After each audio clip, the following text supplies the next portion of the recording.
আসসালামু আলাইকুম রহমতুল্লাহি ওয়া বারাকাতুহু। আশা করি আল্লাহর রহমতে আপনারা সকলে ভালো আছেন। আজকে 21 নম্বর পাঠ মদ্দে লাজিম হরফে মুসাক্কালের পরিচয় নিয়ে আমরা আলোচনা করব ইনশাআল্লাহ।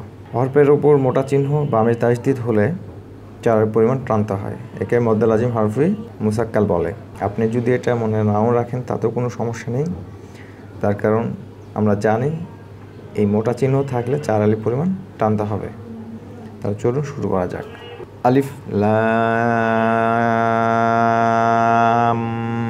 মিম। এখানে আলিফের উপরে চিহ্নটা নাই বিধায় আমরা জাস্ট আলিফ বললাম। লামকে আমরা 4 আলিফ পরিমাণ টানলাম, তার কারণ মোটা চিহ্ন রয়েছে, এবং মিমের উপর তাজদিদ থাকার কারণে লাম এবং মিম মধ্যে একটা ওয়াজিব গুন্না হয়েছে। আলিফ লাম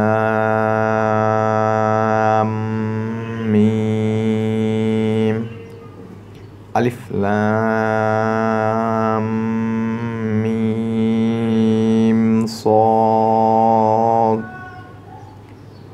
আলিফ লাম মিম র।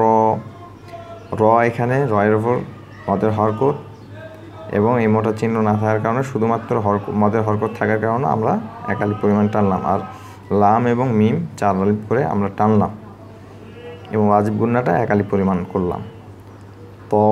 সিম মিম, সিম সিম এরকম হবে, ঠিক আছে। সিম মিম, আলিফ লাম মিম, আলিফ লাম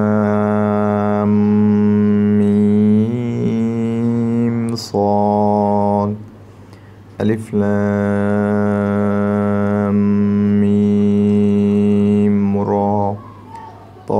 সিম মিম। এখন আমরা 22 নম্বর পাঠ মদ্দে লাজিম হরফে মুখাফফাফের পরিচয় নিয়ে আলোচনা করব।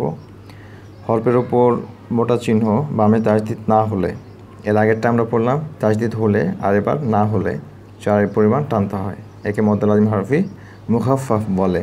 কাফ হা ইয়া আইন সাদ, কাফ হা ইয়া আইন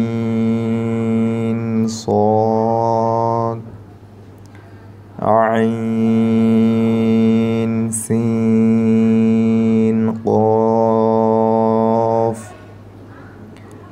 আইন সিন কফ, সিন, ইয়াসিন, আলিফ লাম র, হামিম সাদ।